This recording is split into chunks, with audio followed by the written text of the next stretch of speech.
get a brisket on three. Oh, no. Rusty, I have information. But you forgot the pen.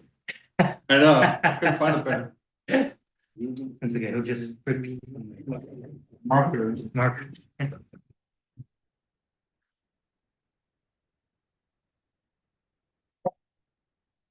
Thank you.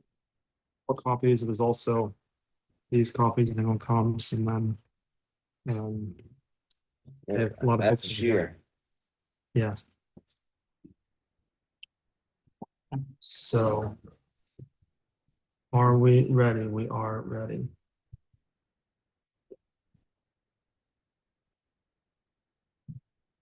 Okay, Bruchin Haboim, welcome to the first year after Shavuos, the first Wednesday night year after Shavuos. Parshas Naso, biggest parsha, because of course right after Shavuos we get full parsha, lots to talk about. So this week we're actually going to do something a little bit different than usual, which is we're going to just read from beginning to end, God willing, a talk from the Rebbe, which is printed in the Kutei Sichos, line 13, relatively short, and it's kind of a mix of some halachic concepts, some Chumash story from this week's parsha, as well as some Chassidus. It's kind of a mix. And I also, in order to do tshuva for not preparing a source sheet, as I usually do, I have a stack of books over here.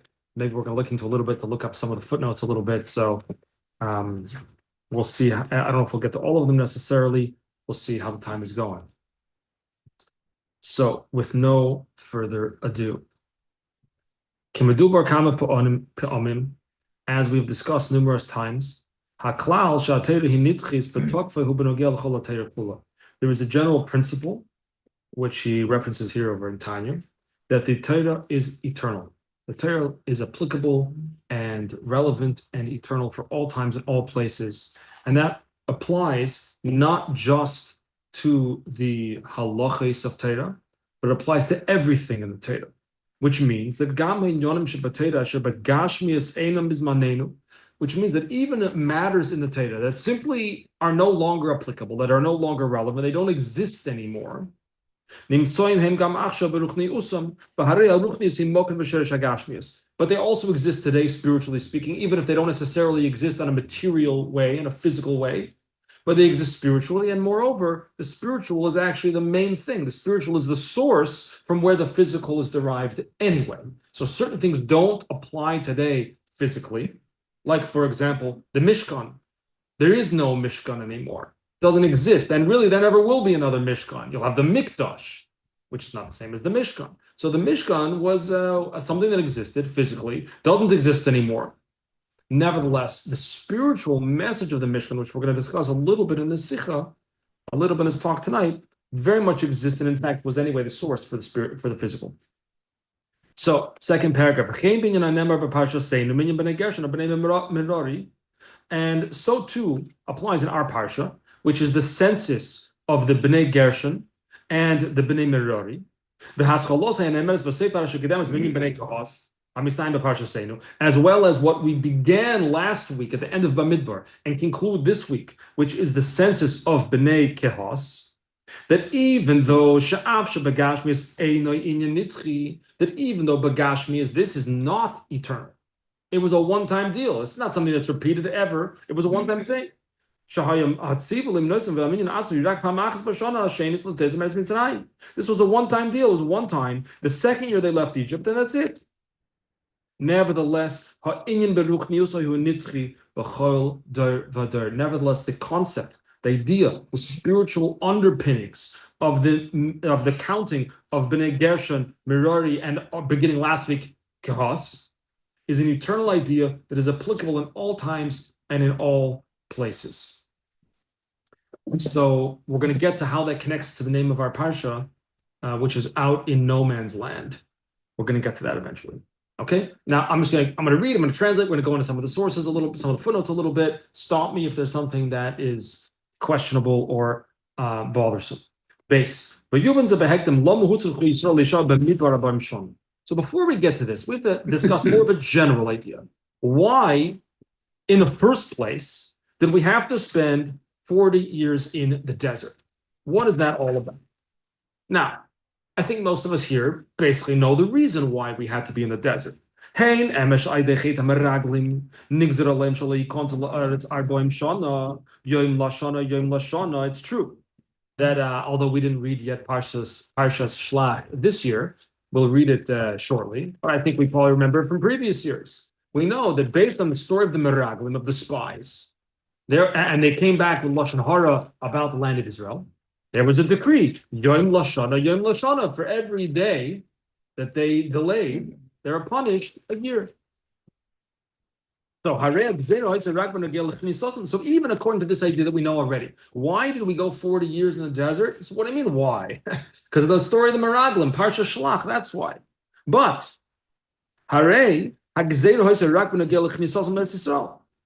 this decree was only that we should not enter the land of Israel for 40 years. What did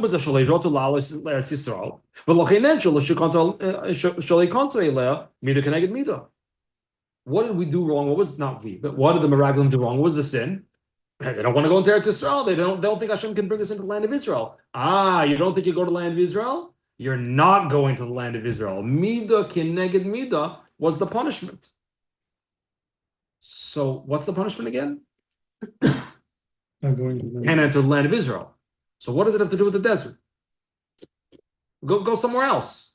Go to Ramada Inn or something. I don't know. So we could have been somewhere else in a nice city, in Istanbul or Constantinople. Same thing, right? Or some other, or New York City, Manhattan. Find a nice hotel, downtown Manhattan, and stay there for 40 years. And all those 40 years will say, Nebuch, we could have been in the Holy Land. But Nebuch, because of the sin of the Meraglim, we don't get to go into the Holy. That's punishment enough, no? What does going into the desert have to do with anything? It could have been, as he says, but Mokum Yishuv, in a city, just not in the Holy Land. V'leipa Midbar. Ubefrat, what kind of desert? B'midbar hagodol v'haneiru nochash zorav akram tzimon asher mayim. Parshas Ekev. Such a big, intimidating. It's a different word I'm looking for. How is that? Godol v'haneiru. I don't know. I don't have good. I'm looking for a certain word in English. Such a large and intimidating. It's not the right word. Desert with snakes and scorpions and all sorts of dangerous creatures. There's no water. Well, what kind of place is this? So why do we have to be in the desert? The sin was you don't want to go to the Holy Land. Okay, good. Mida connected mida, so you won't be allowed to go to the Holy Land. Now, what does it have to do with the desert? Did you hear the question? Okay. The answer is as is discussed and explained in Likutei Torah, which we're both Hashem Zeichet to learn Shabbos mornings together, in the beginning of our parsha, Parshas Naso. So he explains over there. The reason why we had to go into the desert with the Mishkan and with all the kalim of the Mishkan, the menorah and the Ar and so on and so forth, was not just because we weren't allowed to enter the Holy Land. Because again, if it's just not to enter the Holy Land, so good. So stay in a city somewhere outside, just across the border of the Holy Land. Maybe even we'll have to look in and see the land of Israel from afar. Maybe that's even worse. But no, we have to go traveling through the desert. Why? The purpose was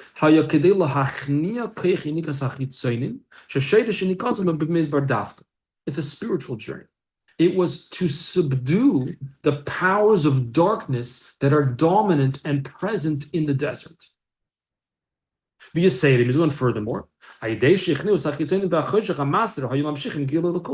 not just that we were trying to subdue the darkness, but we were trying to bring in holiness into that place. And in order to do that, it took 40 years. 40 years in the desert. Traveling through the desert, not wandering through the desert because we're wandering Jews. Not wandering through the desert because we're being punished that we didn't want to go into the land of Israel. But going through the desert with purpose. The purpose was to subdue the darkness. What is the Midbar all about? So, in fact, I brought the Zohar over here. Footnote number 6, we'll just take a quick look. Footnote number 6, a little bit of an interesting situation over here. In the Zohar, it says, see, I'm looking for Regam Zohar. What's the Zohar? It says that going into the desert, Hashem took us and he set us astray in a midbara takifa, in a strong desert, He says, this is the place and the domain of a certain powerful angel that's not exactly so excited. It's not such a good thing. And he says, "Begain letavra tugfe," to break the strength of the desert. Bechele, and it's the strength and the power of the desert. Ulachot zereshin, to crush its head. That's what it says.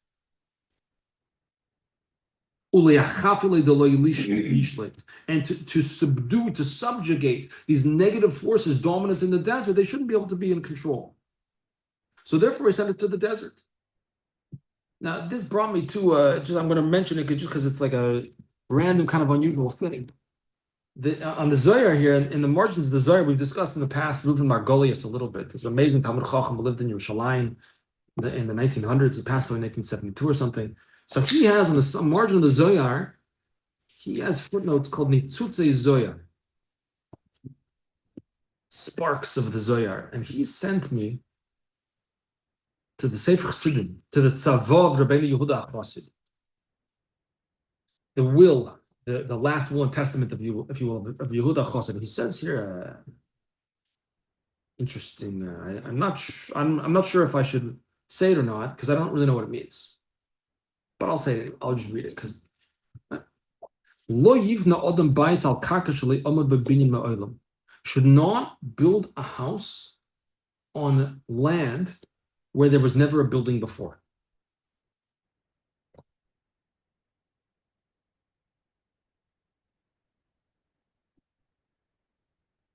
But if you don't want to leave the land, it's a good piece of property. Manhattan, you don't want to leave it untouched. Osla Yosha Boishana Tamima. Just don't stay a full year, he says. And what does that mean exactly? I don't know, but he brings here a story, an incident that he quotes later in the Sefer here, that he says, there was some story, people wanted to build houses in the desert, in the forest. There was a plague all of a sudden that happened. People started dying. Because it was a place apparently for demons, some strange situation over there. So you have to be very careful where you live. There's spiritual power to the location where you are. If you're in a place that's desolate, that seems to mean that it's desolate for a reason, especially in today's day and age. Which land hasn't been touched by human hands? Everywhere has been touched by human hands, more or less. But if somewhere is desolate, there's nobody there, nobody lives there, like in the middle of the desert, it must be because there's some kind of tension that makes it difficult to live there. And in the footnote, he also quotes the Me'orei 9 from the Chernobyl, which we had here in the Chabad house. So I don't actually own the sefer, but we have it in the Chabad house. The Rebbe Nachum Nochem of Chernobyl in Parsha Kiseitze, where it speaks about building a ma'akeh, right? If you have a roof that people can access or a porch or whatever, you have to build a little fence around so no one should fall off it, right? So he says,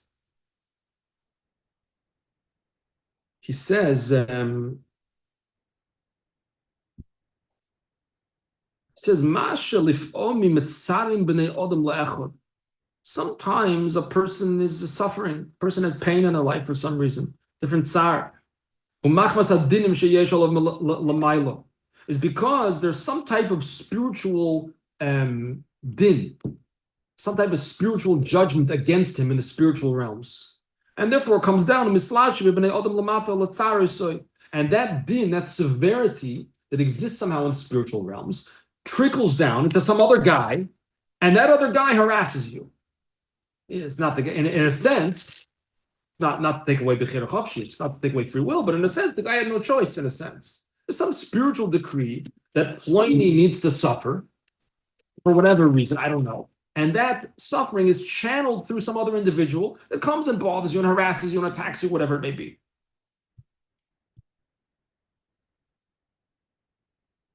And he continues.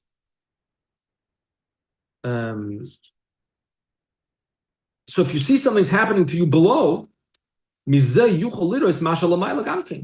you see something happening to you below in this world, you know it's because there's something happening above in the spiritual realms. So how do you fix it?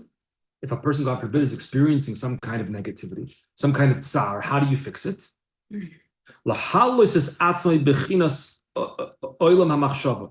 To elevate yourself to the world of thought. Why? Shesham ain't dinim. Because there in the world of thought, there's no din, there's no severity, there's facts. Thought is about facts. In the world of machshava, it's not about good or bad per se, it's just the facts, whatever happens. There's no din, there's no judgment or severity, so to speak. Now, how do you do that? You stay quiet, and you accept it. And then, when you accept it, that it's coming from above, then all the chalolim, all the corpses will fall away. What does it mean, the corpses? Pirush hadinim. All the judgment, all the severity will fall away because you have connected your thought to Hashem. When you focus on Hashem, you think about the source of everything, then all the judgment falls away, the severity falls away. And as he says, just like the roof is the main part of a house, right? What separates a fence from a house is the roof. So too, the thought is the main thing of a human being. We're like the house, but if I don't have my machshava in control, then it's like a house without a roof. So just like the roof is the main part of the house, the thought is the main part of the person. Why? Because when you have the right thought, you're protected, you're safe. You know what the facts are. You know how to calm yourself, how to settle yourself. And that's why it says, gag. And that's why thought is called a roof. Without a roof, it's not a house, it's just 4 walls. And without thought, you're not really a man, you're not complete. And therefore, Vehine, he says, here's the point. Vehine, when a person builds a home, you're settling in the world. Now you're finding your place. So what happens? The forces of negativity say, this guy's going to get settled. He's going to find his way. He's going to make a permanent place in the world.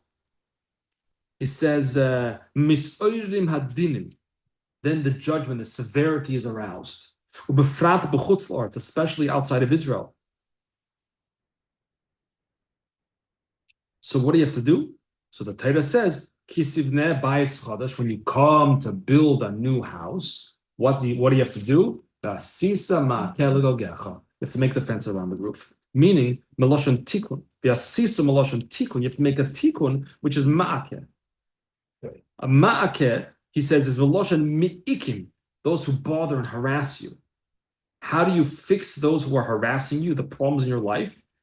You got to make a roof. You have to have your thought cleaving to Hashem. Okay, so that's a little bit what the Ma'ori 9 that Menachem Chernobyl says. So, okay, that's a few sources. I said I was trying to do children for not making a source sheet. Bapashtus, back in the Sikha, Bapashtus, the last paragraph on the left column on the first page. Through the Jewish people traveling in the desert, like we know, famously, right? That the clouds of glory would kill off the snakes and the scorpions. And furthermore, and we transformed the desert into a mokum yishuv, a settled place. So what is the difference between a desert and a mokum yishuv, a city, a populated area?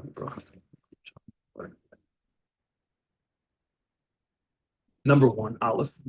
Lo yashav adam sham. People don't live in the desert. And so what happened when we were in the desert?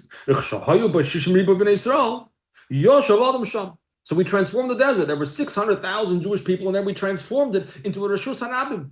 That's the definition, Bapashtos, of a Reshus Harabim, a place where 600,000 people pass through. So by us being in the desert, which was previously a place where nobody lives, not only did we have people living there, but we transformed it into a Reshus Harabim, public.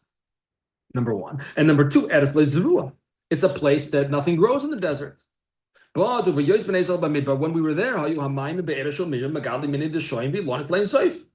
the the Be'er of Miriam, the water of Miriam, right, which came in the schus of Miriam. And even when she passed away, then it came in the schus of Moshe. But this made all sorts of grass and trees and whatever it was grow. This is also the reason why the Bnei Levim why the Levim were counted separately from everyone else. Specifically, for the service of carrying the Mishkan and all the utensils in the Mishkan.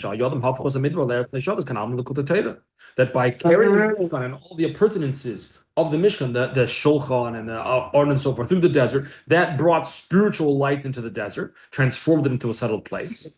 So why were the Levim counted separately from everyone else? Because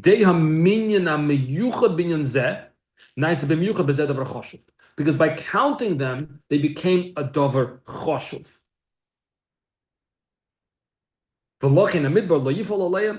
And therefore, once we were a dover choshuv, once the Levim, that is, became a dover choshuv, a significant matter, the desert could not have a negative effect on them. Because dover shabinyan loy bottle. I think we had that once, I think, right? I think we spoke about it one of the shows. Yeah, like bundles of Shabbos brochures. Spoke about it, right?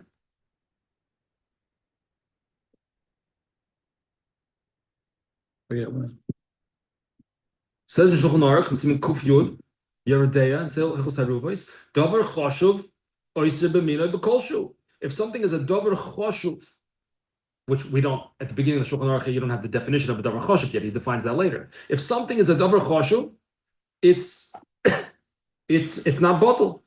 And he gives a list, like a Shulchan Aruch then goes to discuss what are the things that are considered Dover Choshuv, different types of matters. And then he says, where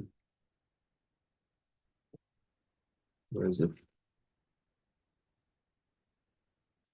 Yeah, so once something is counted, like if you sell eggs by the dozen, each one is counted separately. So it's not bottled. So by counting the Levim specifically for this task of going into the desert, this gave the Levim a certain spiritual resistance, like a spiritual vaccine, if you will, that they should be able to go into the desert and not be affected by the spiritual negativity of the desert. Also, while we're at it, take a look in the Shlo over here. The Shlo is, he quotes in the footnote 14.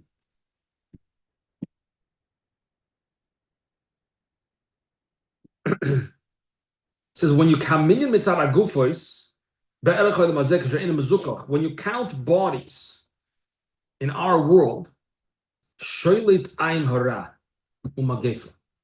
when you count bodies, and we spoke, I think at some point on one of the Shabbosim or Yom Tov recently, you're not allowed to count people, right? That's why you use a pasuk instead. Shia Samecha. I spoke about why the Kitzur Shulchan Aruch used the pasuk of Shia Samecha, even though earlier Rashi used a different pasuk. Because when 10 Jews get together, they should ask out, they should cry out to Hashem, save your people, send Mashiach already. Right. As the goal is prolonged. Right. So we wanted to change the pasuk and say Shia Samecha. So he says here, the Shlo says, when you count the gufos, count the bodies of something, Ayin Hara comes into play.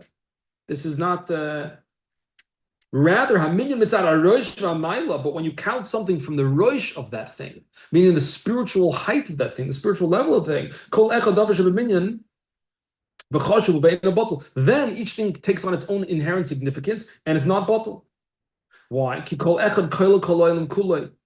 every individual includes the entire world, and it's called an olam katan. And is created and is created in the image of Hashem. And how is it that this is the case? All from the source of the person's neshama. And every neshama contains 10, the 10 spheres, and the yud, the 10, represents olam haba. So everybody has within them the olam haba. So when we count a person, not from the personness of them, not from the body of them, you count the body, Ayin Hara gets in the mix, says the Shlo. You count the rosh, count the head, count the neshama. Okay, then it takes on a chashivus. And then then the counting is not separating, the counting is bringing together. Because you're counting the neshama, and each person's neshama is an oilam katan. Each person contains the entire world in it. That's the shlah a little bit. Okay. Yeah, questions, comments so far? The only question I have is if by separating and counting the Levium, you're preventing them from being caught up in the negativity. Yeah. Then why logically would we not want to count all 600,000 Jews to prevent the negativity and the darkness of the desert? That's a really good question. It's a really good question. So first of all, we were counted. But here, the Levim in particular were the ones that were tasked directly with carrying the Mishkan and the Kalim through the desert. Which, what he said before, is the idea of bringing light into the desert as well. They were tasked specifically with it, which we're going to see later in the Sikha. The Rebbe is going to say, based on the Rambam, that it's not just Levim. Really, we're all tasked with this mission. We're going to see that later, God willing. Gimel. Inyan zeh. This idea of transforming the desert into a settled land, and the koyach that we are given to accomplish this by being counted, by being commanded to count the Levim. This is eternal. Even though we're not doing it again, it happened one time in the second year after leaving Egypt. It's not happening again. But everything in the Torah is eternal. Everything in the Torah contains a message for us today in 2026. As follows. When a person contemplates, where do I live? Who are my neighbors? What is my life situation? What am I all about? What's going on over here? Sometimes you see, oh man, this place is not so conducive to Yiddishkeit, not so conducive to bringing godliness into the world. I don't know, a memory just popped into my head. I don't know why this popped in. Sometimes it happens. I'll share this memory. Remember, Tzip and I were married about a year or so. I was in Koilel in New Jersey. And then back in those were the good old days or the bad old days, whatever it's called. The good old days weren't so good, whatever. The good old days, back in the good old days, when there weren't kosher restaurants on every corner, there were fewer choices. Plus, I was in New Jersey and Koilel there. There wasn't a single kosher restaurant in the whole town. It was just the yeshiva. The closest kosher restaurant, I think, was in Teaneck. Or maybe it was Livingston. There was a kosher pizza shop in Livingston too. What's closer to? Like from Morristown? Was in Morristown. What's closer? Livingston. Livingston's closer. Closer? Yeah. Okay, but who wanted to go for pizza? We didn't want to go for pizza. We went to some other place in Teaneck. I forgot what it was called. It was next to Dougie's on the same strip there. Whatever. Maybe it was Dougie's. I don't remember. Anyway, I remember we had just a baby at the time, just my Mendel, who's now 22, almost 23. And we just had Mendel, and he was a little baby. And what does every parent of a newborn child, a kid who's starting to eat solids, typically have with you? Cheerios. I think it's more than, okay, whatever. So we realized we forgot that we already went in the restaurant, we sat at the table, we realized we forgot the Cheerios. So it's simply, okay, go get the Cheerios. I go outside to the car, I get the Cheerios. And as I'm walking back, there's a guy sitting outside the restaurant. And he says, hey, you going to the shir? I said, no. What shir? He says, it's about the Rebbe. I was like, what? And he goes, it's about putting on tefillin in Times Square. Oh, okay. That was the whole thing. That was the whole conversation. So that's the whole story. It's down the memory popped in my head right now. What's the point? The point was, he was saying Times Square, a place with total darkness, with billboards that show you all sorts of things you're not supposed to see, that make all sorts of suggestions of things that you're not supposed to be involved in. And he said, you're putting on tefillin in Times Square, bringing the light, the kedusha into Times Square. Times Square is a place like the desert. What can I bring? How can I bring kedusha into Times Square? You think maybe I can't. The person looks around, and they say it's a midbar shel lo yoshev adam el yoshav. This is a place Hashem doesn't belong here. How am I going to bring Yiddishkeit to this place? Why? You're going to say most people where I live, they don't know about Hashem. What do they know from Hashem? And those who do know, And those who would taka follow Shulchan Aruch, those who do what they're supposed to do. Look, everybody's a person, right? So everybody makes mistakes. Everybody sins. So even the people that do know, they also mess up. And even if they don't sin, okay, but they're certainly not doing everything they're supposed to. Come on. Who does everything you're supposed to, right? So you're going to say, look, I'm in the desert. Just like the Jewish people were in the desert, I'm also in the desert. Nobody knows about Hashem. And the few people that do know about Hashem, they talk the talk, but I don't know if they walk the walk. So how am I supposed to bring Yiddishkeit, Hashem's presence into this? How am I supposed to do mitzvahs here? Hashem's presence is not here. This is not a yeshiva. I look around at the world. I see the billboards in Times Square.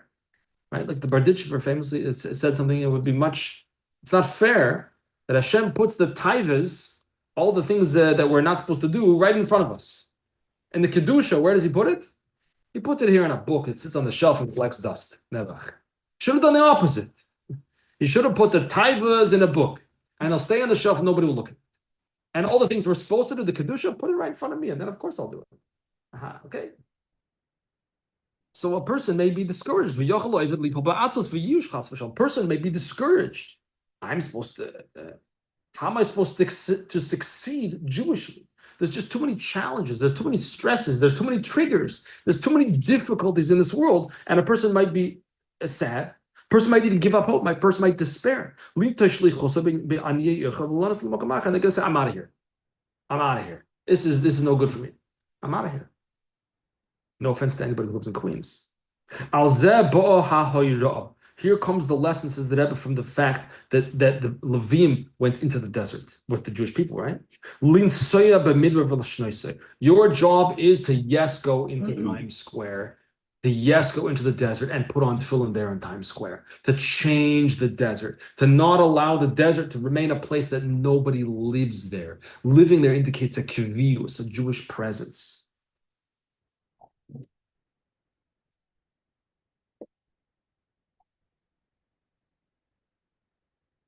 Just like the Jewish people, specifically the Levim, but really all the people, going into the desert was with a commandment from Hashem, and then they transformed it into a settled place. They brought Hashem's presence there. The same thing applies to everybody in all times and places. Wherever you may be, even if it's a desolate place, a desolate desert with nobody living there, with no kedusha there. But the very fact that you are there right now is not by happenstance. It's not random. It's Hashem sent you there. Hashem guides the steps of man in order to transform it.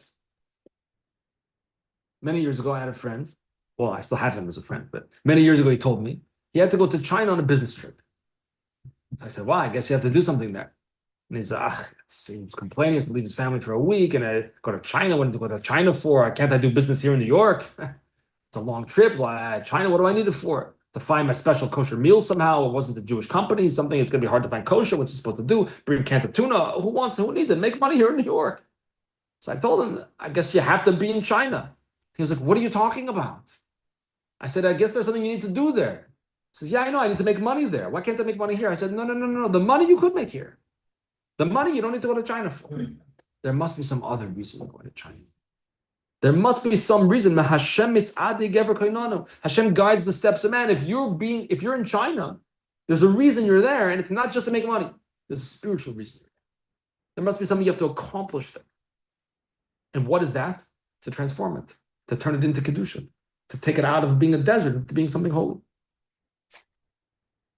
And there's a footnote 19. It's an interesting footnote. I think we should take a look at footnote 19. And that's in the new Koran English Rambam. It fits in here, so I was excited to see this. The new Koran English Rambam. There's only one volume so far. We got a sponsor who's going to sponsor each volume as it comes out. He's going to buy them for the Chabad house. So far, only one volume. Here it is. And the Rambam says in Hilchos Deos, chapter 6, He says as follows: Derech briyosa shel adam liyos nimshach b'dei oisav v'maisav achavei v'chaveirav v'noig b'minhag anshe medinosei. Human nature. What's the human nature? Let's read the Koran translation. It is natural for a man to be influenced in his character and deeds by his colleagues and friends. Isn't it normal? Peer pressure. You're influenced by the people around you. And for him to act in accordance with the customs of the inhabitants of his country. Therefore, says the Rambam lefichach, which they don't translate it as therefore, they translate it as accordingly. Lefichach, a person should associate with the righteous and always sit with the wise. Why? In order to learn from their deeds. And he should keep far from the wicked who walk in darkness in order not to learn from their deeds. So where should you live? Mei She'arim, Bnei Brak, Kew Gardens Hills. You should live in a frum community. No question about it. Why? You don't want to be influenced by people, whatever. Surround yourself by good people. Surround yourself by good people, and then, right? One of the number one things that a parent wants for their children, one of the number one things, is good friends. It's more important than the Rebbe. Rebbe's 1 year, typically. The teacher's 1 year. The next year, okay, we want good teachers also, but in many ways, the most important thing for our children is their friends. Why? Because the Rambam. Exactly for the same reason, right? We know who's going to influence your child. The friends are going to influence them more than anything else. So, how can the Rebbe say in the Sikha, you should go into the desert where there's no Kedusha, and you bring Judaism there? What do you mean? Maybe I should just stay here in Kew Gardens Hills. Should stay in Bnei Brak, stay in Mei She'arim, stay away from all the people that are going to maybe influence. It's human nature to be influenced by your surroundings, right? So if I go to a place that's not such a savory place like Times Square, what's going to happen to me? I don't know. I don't want to say what might happen to me, God forbid. So let's take a look at footnote 19. Ein zestira. This, the Rebbe says, that I'm telling you, that it's a mission of everybody to go to wherever you need to be, wherever you live, and to transform the place, even if it's not full of Judaism, to transform it into a place of Yiddishkeit. That's not a steer to what we just read in Hilchos Deis of the Rambam.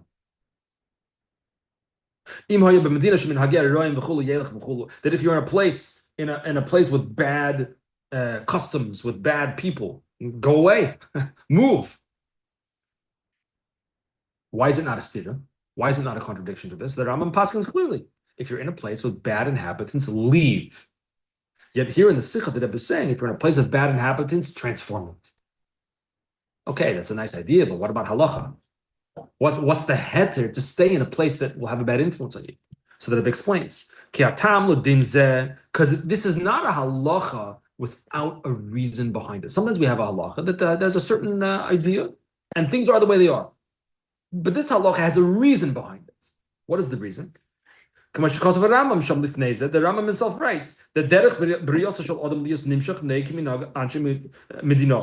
it's human nature to be influenced by your surroundings, by your colleagues and friends. Therefore, since it's human nature to be influenced by your colleagues and people around you, therefore, if you're in a place that has bad residents, that has bad people around you, bad surroundings, then you should leave. So what do we see from the Rambam?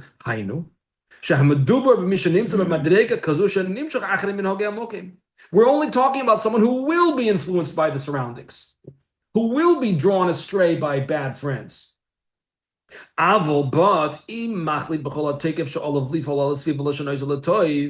But if you decide firmly with all your strength that I'm not going to be influenced, I'm going to do the influencing.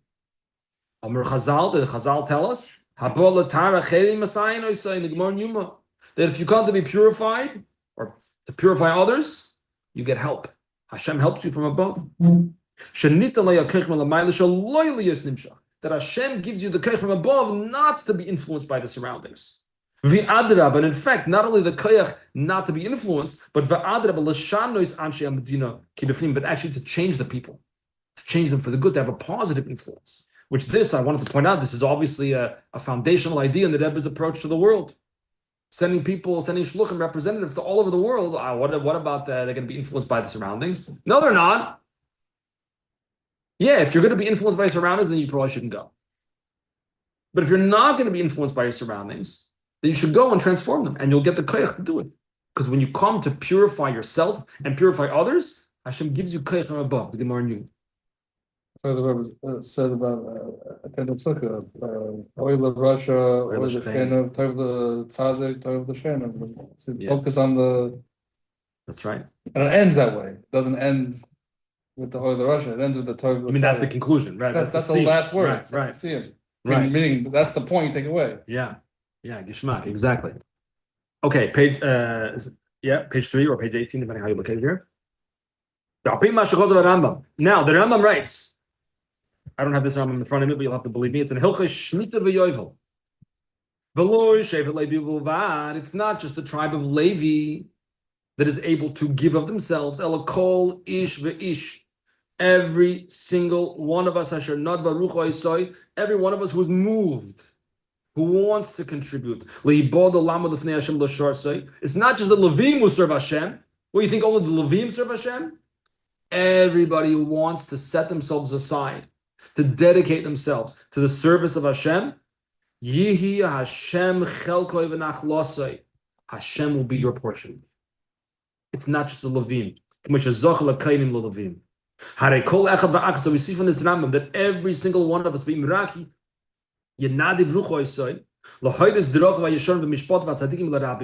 that if we're just moved, if we feel the generous spirit, if you will, to dedicate ourselves to serving Hashem, Hashem will give us the koyach to do it. He'll give us the chashivus by counting us and saying, when you're counted, you're not bottled. Like we said before from Shulchan Aruch.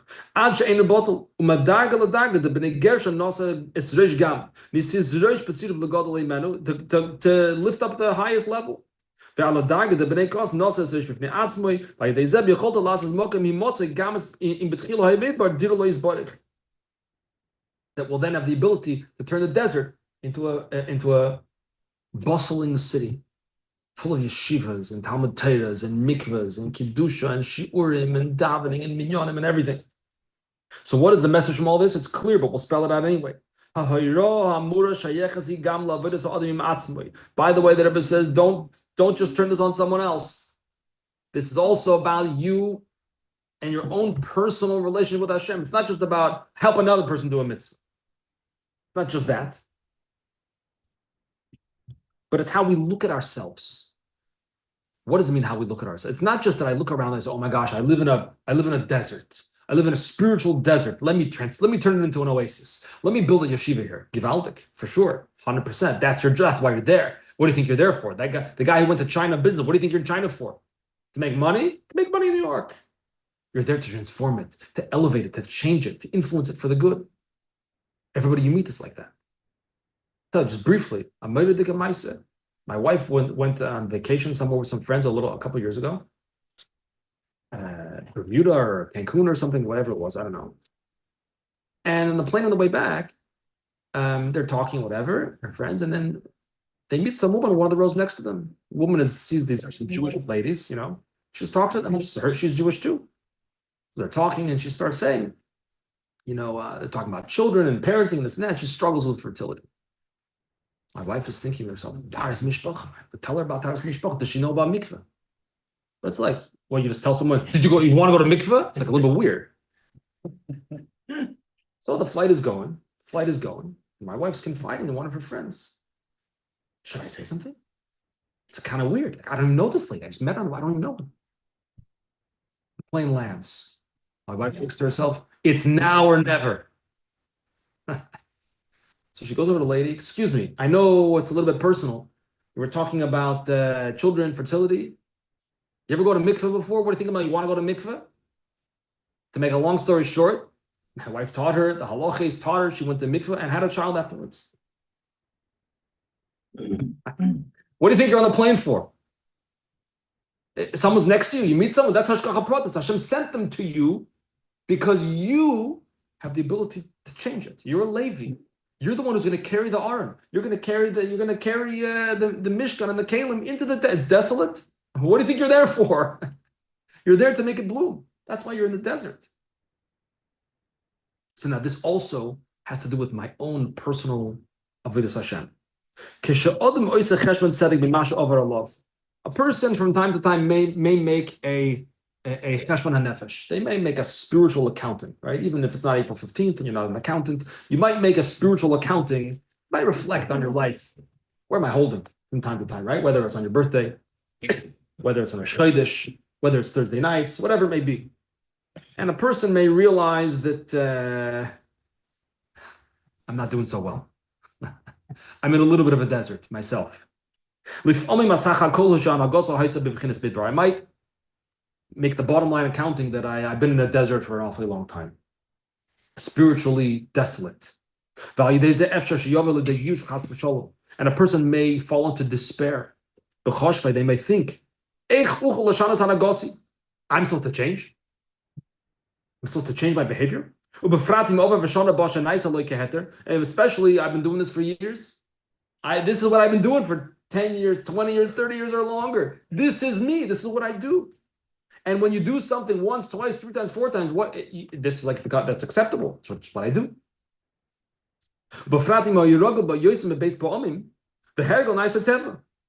And especially if I've done it more than twice, then this is what I'm accustomed to, that already becomes my second nature. Footnote 26, he mentions I forgot to put the Shulchan Aruch on the table here. The Ramon Yordei Reish Siman Aleph, that's Hilchos Shchita. It's talking about after a person learns Hilchos Shchita, what is he allowed to shech for other people? How many times do you have to shech? So you have to get shimush, you have to learn from a previous shech. You can't just learn the halachas, you have to learn. Someone has to watch. So the Ramah says you have to be observed doing the shechita properly.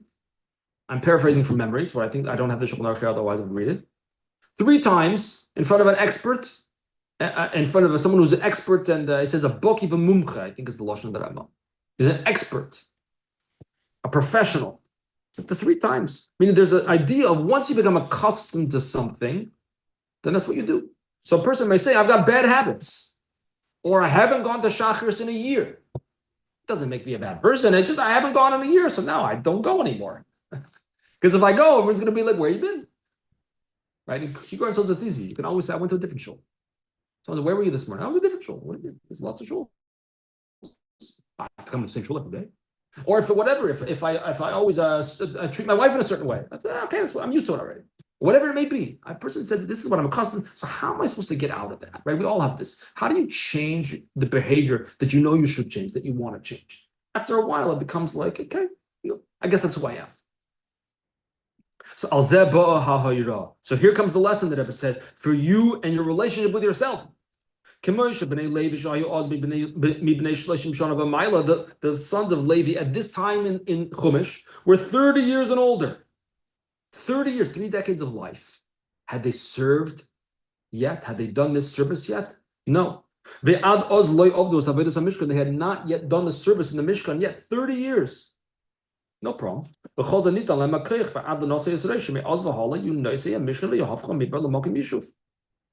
given the koyach from that point on, 30 years old. We could go even further, say Rabbi Akiva, 40 years old, had never even learned anything, didn't learn Torah. But the Levim for 30 years had never done the service in the Mishkan. Now all of a sudden, now you're going to do it. You didn't do it so far, so what? So we'll do it now. And the facts are that they did it. So they stepped up to the plate, no problem. The same thing is with each and every one of us. Without taking into account where I may be holding now. If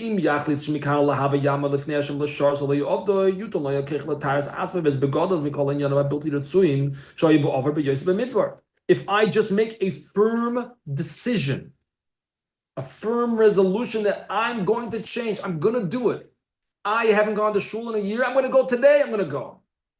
And you decide firmly, you know what happens? Hashem gives you brachas. Hashem gives you the koyach to do it.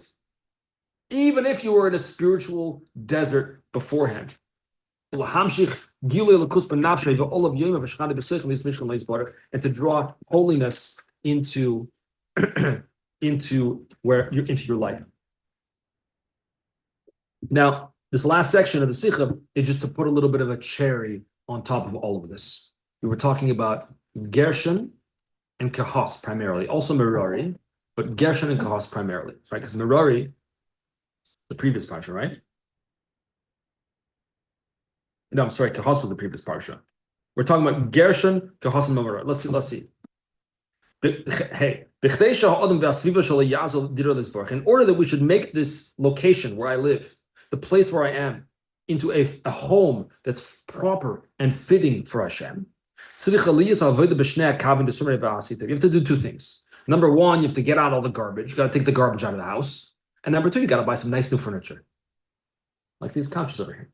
First, you got to get the garbage out. Then bring all the nice stuff in. You don't bring your nice new furniture in and the floor is filthy and there's garbage everywhere. That doesn't make sense. Step one, clean the place up, which in spiritual terms is surmeira, turn away from evil. Stop sinning. Turn away from evil. Step number two, asay toiv, do good. Like a king, a human king. You want to make the king a palace, a home. First you got to clean the palace out, get the garbage, get the schmutz out, get the garbage out. Then bring in the nice furniture. The same thing is with creating a home for Hashem in the world. Number one, get the garbage out. What's the garbage? The Averis. Number two, bring the good stuff in. What's the good stuff? Mitzvahs. Based on the Surmeirah, turn away from evil. Asay do good. Here's the cherry on top.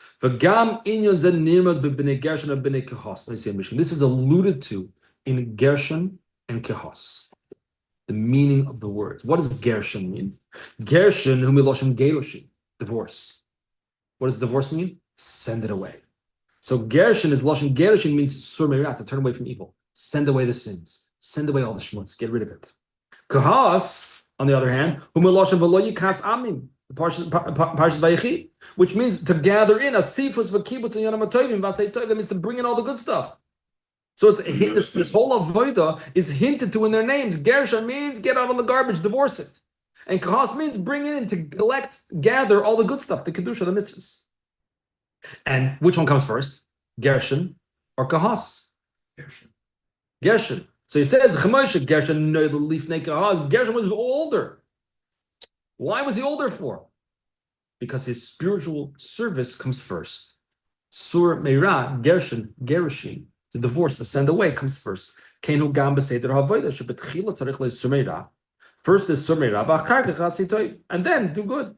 Then do the mitzvahs. That's like cleaning the palace first.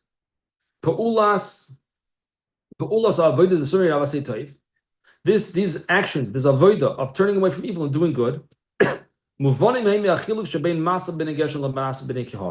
also be understood by the difference between what Gershon carried and what Kehos carried in the desert. B'nei Gershon Naso Yidiyos Mishkan. Gershon carried the urios, the poles. No, not the poles. The urios, the curtains. Thank you. The curtains, the drapes, and so forth.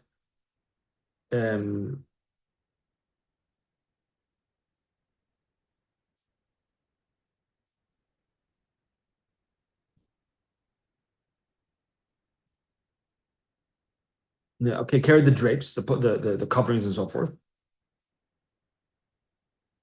Masha'en came, B'nei Kahos Nosu Klei Mishkan. Kahos carried the utensils, the menorah, the aron, etc., ha'aron v'ashulchan, etc. What's the difference between the what did you call them before? Curtains. Thank you. The curtains, the coverings, and so forth, versus the kalim, the utensils. The difference is the curtains surround you; they protect you. But the kalim don't protect you. Rather, each kli has its own inyan. Aron ha'edus, shulchan delechem, v'chulu, which represents an avodah. Ve'inyanim ba'avodah, the concept spiritually is surmeira shalilo. When we turn away from evil, we negate the evil. That's megina al ha'adam meha osur alav mazikoy. This protects man from what is forbidden to him and what may potentially cause harm to him. Asay toiv, on the other hand, to do good, as asiyas mitzvahs shehem edus, is to do mitzvahs. Yada mechalechas tzedakah, nice and makava mamish v'chulu. When your hand gives tzedakah, your hand becomes now a vehicle for kedusha. I saw recently in the Chidah, he says that I think he says that the coin is the yud, represents the yud, because coin is like a dot, So it represents the smallest letter like a yud. The hey is the hand of the giver. You take the coin in your hand. That's a yud and a hey. The vav is you stretch out your arm. And the other hey is the hand of the poor person accepts the coin. So when your person gives tzedakah, they become a vehicle. They become for the yud kei vav kei, for Hashem's kedusha. So by these two things, we create a place that's comfortable, if you will, a home for Hashem. So just to recap briefly, we have Gershon and Kehas. Gershon is older; he's born first because his spiritual avodah, which is the avodah of gerushin, of divorce, which is the avodah of surmeira, turning from evil, that is step one. Step one in getting the palace ready for the king is to get all the shmutz out. Step two is kahas. Kahas means to gather in, bring in the good furniture, bring in the mitzvahs. And that is the order of how we should conduct ourselves in this world. That's the order of dealing with the desert. That even if I'm in the desert, I should realize that I'm here for a reason. Whether I'm on an airplane and someone's next to me, or whether I'm in China, wherever I may be, I'm there for a reason. And the reason is straightforward, to bring kedusha into the world. Surmeira, asay toiv, get rid of the garbage, bring in the good. And this is the avodah of the Leviim, of Kehas and Gershon and Merari, but it's also our avodah. It's also our avodah to recognize that wherever I may be, even if it's a spiritually desolate place, good, so it's spiritually desolate, so you could change that. And even if the desert is only within myself, even if I do live in Kew Garden Hills, and I live in a wonderful frum community, You're in a maybe I'm in a desert. Right. Maybe I'm in a Your own desolate desert. place, my own desert. And I shouldn't give up and say, well, I've been this way for 30 years. Okay. The Levium were also that way for 30 years. They stepped up, they did it. How did they do it? Because Hashem gave them koyach. And Hashem gives you koyach too. That even if you haven't done something for 30 years, or longer, or shorter, you could do it. You don't have to give up. You don't have to despair. It's totally within your reach, totally within your grasp. You step up. Ask. Please. No, you're gonna ask Hashem. Oh, yeah. 100%. Ask Hashem. Count me. Count me as one of your men. Count me as one of your representatives. Count me as someone who goes to shul, who goes to the minyan. Count me as someone who counts. Right? And that's why they're counted. At the beginning of the prayer, they're counted. Why? Because that shows how choshev they are. And like the Shlach, we read the Shlach, says you're not counting the body. When you count the body of a person, that brings Yetzer Hara. That brings Ein Hara, he said. You count the neshama. You count the neshama of the person. Counting the neshama, okay, good. So that's where the koyach comes from. That's Nasoi Esreish. Nasoi Esreish means to lift up the head. Count the head. We're counting, we're focusing on the neshama. So wherever we may be, whether the desert, like you said, is on the inside, or whether the desert's on the outside, it's because I'm here to fix it. I'm here to bring kedusha into that realm. What was the original question? We got distracted with the original question, eh? The original question was why. I mean, the starting point was, why did the Jewish people have to wander in the desert for 40 years? So we said, what do you mean why? Everybody knows the answer. Why Pasha Shalach, right? Because of the Meraglim. Yom Lashana, we were punished with 40 years. But then according to this, what if they didn't? Oh, that's a footnote 8. Yeah, they would have gone straight to Eretz Yisrael. No, that's footnote 8. Okay, theory one second. Yeah, but know what Tzvi's question is? Say your question. I'm saying, according to this, it was a purpose to be there, not a part of the punishment. So if that was the whole purpose, then what if they didn't sin and so go back to page 1, look at footnote 8. So in other words, so then the Rebbe said, okay, fine. Yom Lashana. The Meraglim came back with Lashon Hara, right?